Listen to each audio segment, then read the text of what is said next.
Kewirausahaan SMK Bina Utama Kendal dalam program pendidikan profesi guru dalam jabatan 1 Universitas Negeri Malang 2021. Nomor induk mahasiswa 203 142 761 209 dalam rangka PPL siklus 2. Assalamualaikum warahmatullahi wabarakatuh. Waalaikumsalam warahmatullahi wabarakatuh. Semangat pagi.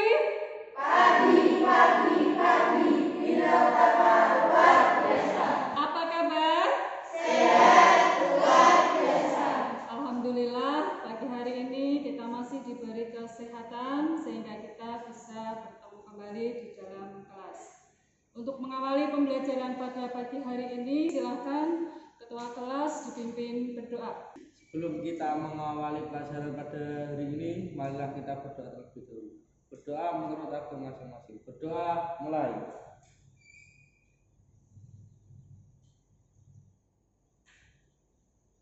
Berdoa selesai. Ibu absen terlebih dahulu. Siapa yang hari ini belum kelihatan?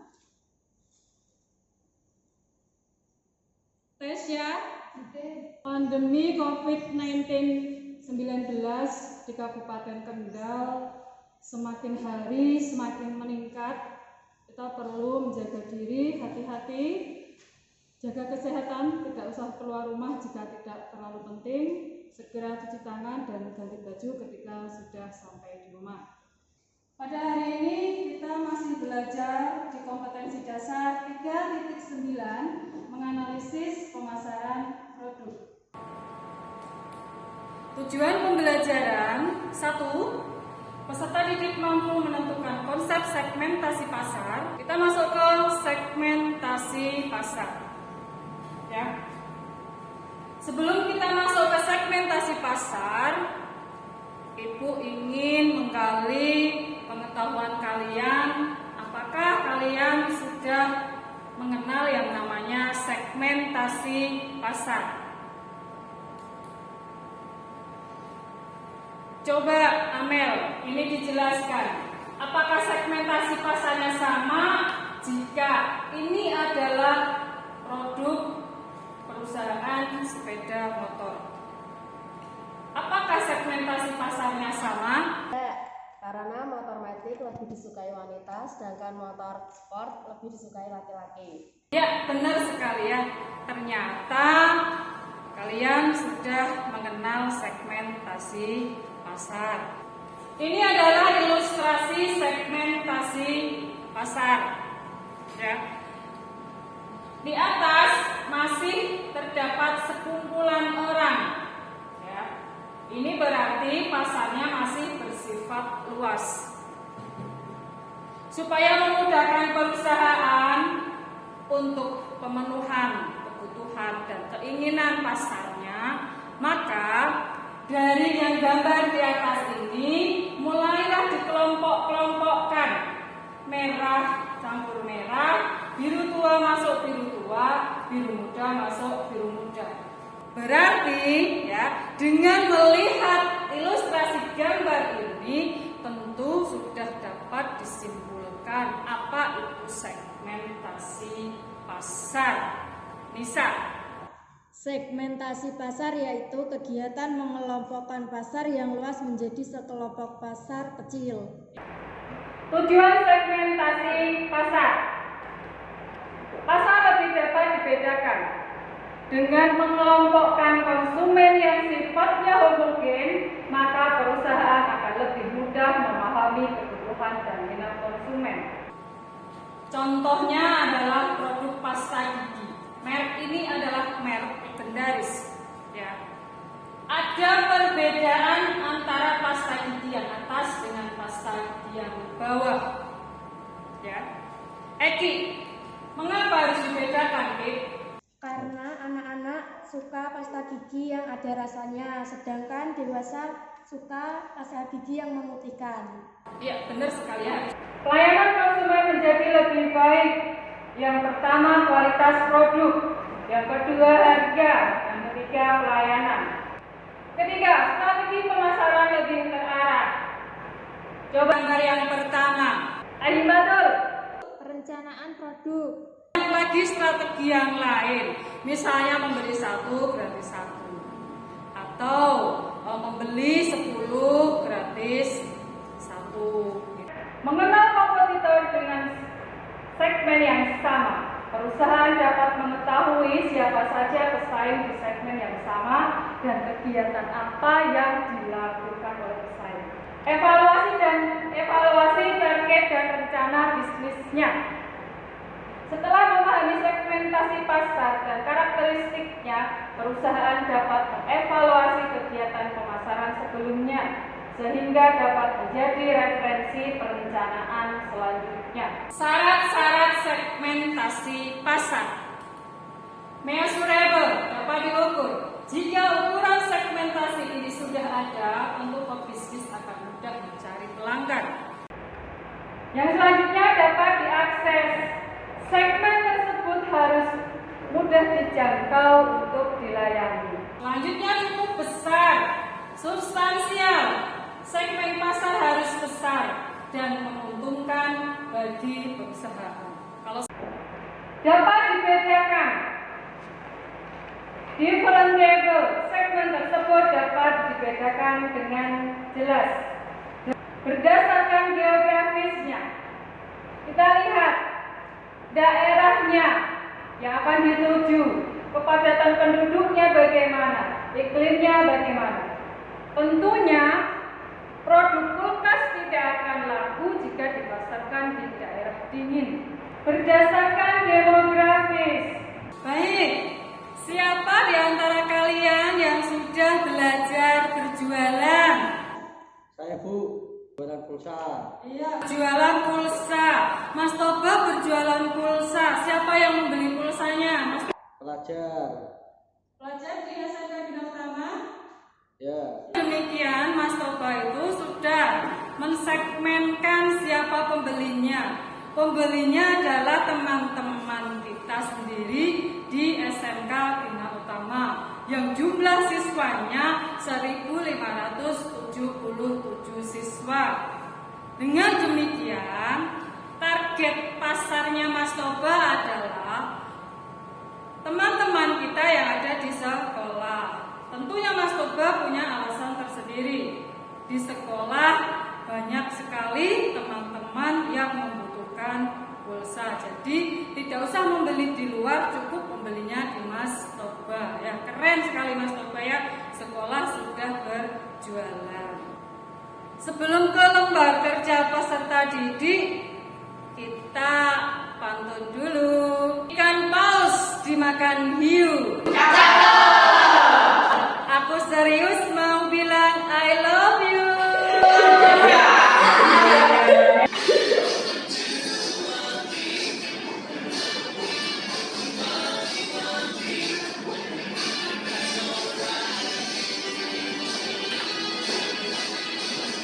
Tugasnya adalah ya, sudah Ibu share di Google Classroom, silahkan dibuka ya.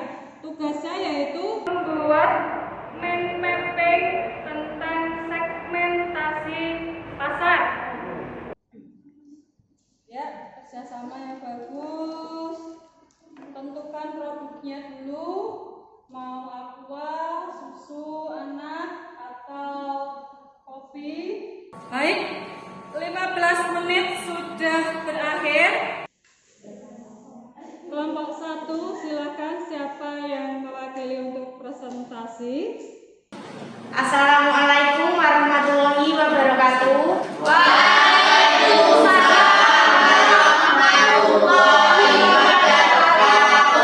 Saya dari kelompok 1, saya Eki Putri Raharjo dan teman saya Azimatul Rifqo ingin menyampaikan hasil diskusi kami.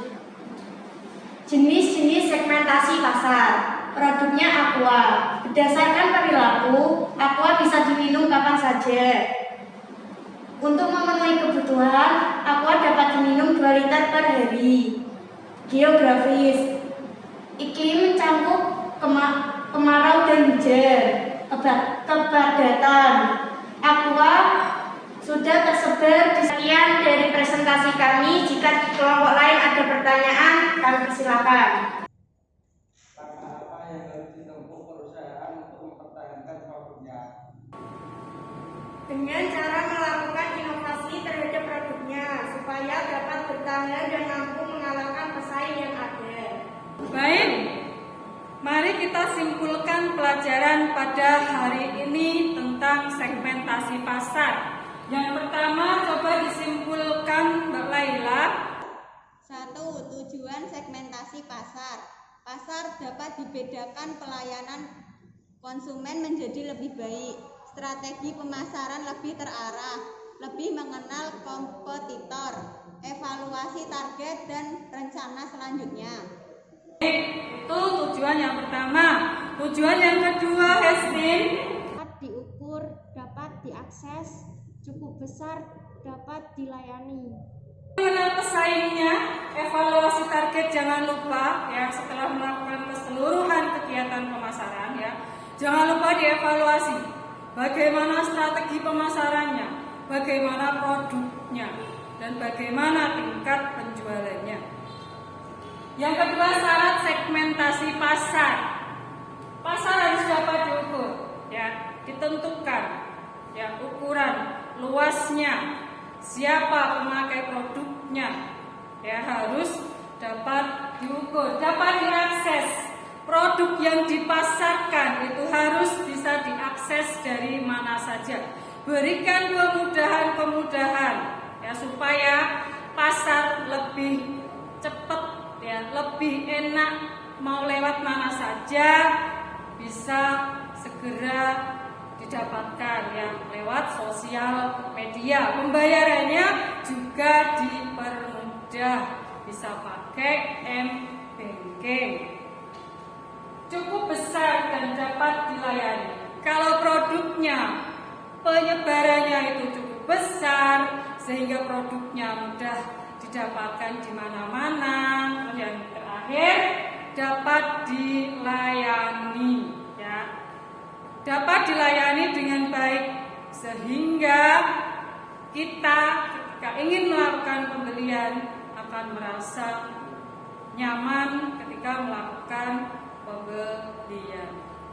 Ya, yang terakhir, jenis-jenis segmentasi pasar berdasarkan geografis tadi berdasarkan wilayah, iklim, dan kepadatan penduduk serta demografis, usia pemakai produknya, pekerjaannya, gendernya, itu juga perlu ditentukan dengan baik.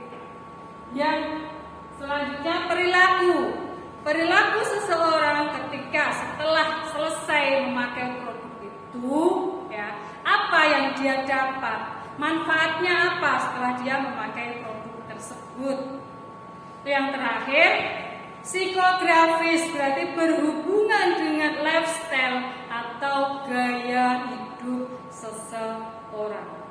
Kalau saya memakai mobil mewah, saya memakai BMW, saya akan terlihat lebih cantik dilihat orang. Ya, seperti itu misalnya. Itu kesimpulan pelajaran kita pada hari ini. Baik, evaluasinya sudah Ibu share di Google Classroom. Silahkan nanti dibuka, ya, dikerjakan, akan Ibu periksa, ya, paling lambat minggu depan harus sudah selesai.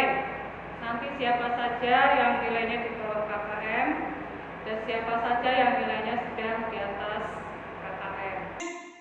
Untuk tugas materi selanjutnya tentang perencanaan pemasaran.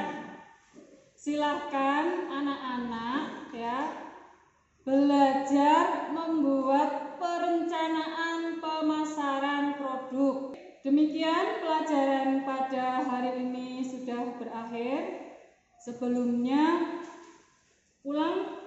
langsung pulang ke rumah, tidak usah kemana-mana. Pandemi COVID-19 masih berada di sekitar kita. Sebelum kita tutup pelajaran pada hari ini, silahkan ketua kelas dipimpin temannya untuk berdoa. Semoga diberikan keselamatan menuju rumah masing-masing. Sebelum kita mengakhiri pelajaran pada hari ini, marilah kita berdoa terlebih dahulu. Berdoa menurut agama masing-masing. Berdoa mulai.